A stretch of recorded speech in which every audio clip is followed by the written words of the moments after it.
زمین خدیجہ مستور کا ایک شہرہ آفاق ناول۔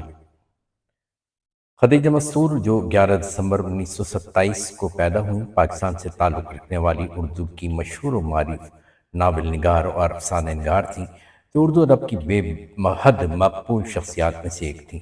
اپنے ناول آنگن کی وجہ سے دنیا ادب میں شہرت رکھتی ہیں، جس پر ہم ٹی وی کی طرف سے ڈرامہ بھی بنایا گیا۔ ان کی چھوٹی بہن ہاجرہ مسرور بھی ایک ناول نگار اور افسانہ نگار تھی، جبکہ شاعر، ڈرامہ نگار اور کالم نگار خالد احمد ان کے چھوٹے بھائی تھے۔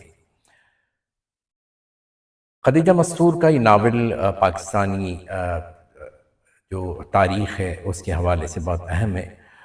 اس ناول میں جو 1983 میں شائع ہوا، ادارہ فروغ اردو لاہور نے شائع کیا، اور اس سے ڈیزی راکویل نے انگریزی ترجمہ جولائی 2019 میں کیا، ایک پرومسڈ لینڈ کے عنوان سے۔ اس کتاب کی اشاعت کے بعد جو ہے اسے چینی زبان میں بھی اس کا ترجمہ کیا گیا۔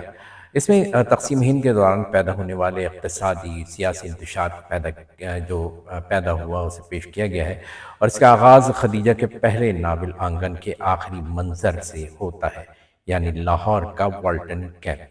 جی ہاں، والٹن کیمپ، اور ہم یہ بھی وضاحت کرتے چلیں کہ جب ہم والٹن کیمپ کی بات کرتے ہیں تو ہم ان مہاجرین کی بات کریں گے کہ جو نہایت تکلیفیں سہ کر اپنے خوابوں کے وطن پاکستان کی جانب آئے۔ جب وہ اپنے خوابوں کے وطن پاکستان کی جانب آئے تو انہیں کیا مشکلات ہوئیں۔ سب سے بڑی مشکل یہ ہے کہ وہ اپنے گھروں کے مالک تھے، لیکن یہاں انہیں کیمپ کی زندگی بسر کرنی پڑی۔ کیمپ میں گھر کی طرح کوئی آزادی نہیں ہوتی ہے، آپ کا اپنا گھر نہیں ہوتا، اپنا کچن نہیں ہوتا، اپنا آنگن نہیں ہوتا، کچھ بھی نہیں ہوتا ہے۔ یہاں اس جیسے آپ جب ہجرت کے بعد جو لوگ آئے، جو پریشانیاں اٹھائیں، تو اس کے بعد ان کیمپوں میں انہیں مزید پریشانی اٹھانی پڑتی ہے، اور کیمپوں میں انہیں اس لیے رکھا جاتا ہے کہ جب تک باقاعدہ انتظام نہ ہو جائے انہیں یہاں رہنا ہوتا ہے۔ یہاں ساجدہ تھی اور اس کے والد منشی رمضان تھے۔ والد منشی رمضان بہت بیمار تھے۔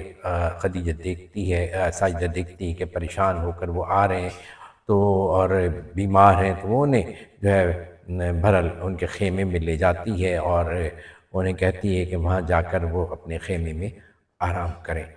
منشی رمضان سنتے نہیں ہیں، اس کی بات سننا نہیں چاہتے ہیں، ضد کرتے ہیں۔ اس عمر میں انسان ایسے ہی ضدی ہو جاتا ہے، لیکن بہرحال ساجدہ انہیں لے جا کر لٹا دیتی ہے، لیکن وہ بضد ہوتے ہیں کہ جی کھانے کے لیے آج بوٹیاں آئی ہیں، گوشت آیا ہے، بوٹیاں ختم ہو جائیں گی، تم جلدی سے جاؤ۔ لیکن اس دوران ان کی طبیعت زیادہ خراب ہونے لگتی ہے، تو ساجدہ دوڑتی ہوئی جو کیمپ میں قائم جو کلینک ہے اس کی طرف جاتی ہے کہ کسی طریقے سے وہاں سے جو ہے مدد لے سکے۔ اس کے والد بھی اسے دیکھ رہے ہوتے ہیں، روک رہے ہوتے ہیں، لیکن وہ رکتی نہیں۔ جب وہ وہاں پہنچتی ہے تو کمپاؤنڈر بیٹھا ہوا بوٹیاں کھا رہا ہوتا ہے، اور وہ اسے بتاتا ہے کہ ڈاکٹر صاحب واک پر گئے۔ واپس بھگتی ہوئی آتی ہے تو دیکھتی ہے کہ وہاں بھیڑ لگی ہے، اور ڈاکٹر سر جھکائے کھڑا ہے، جو اس بات پر افسوس کا اظہار کرتا ہے کہ کاش وہ واک پر نہ گیا ہوتا۔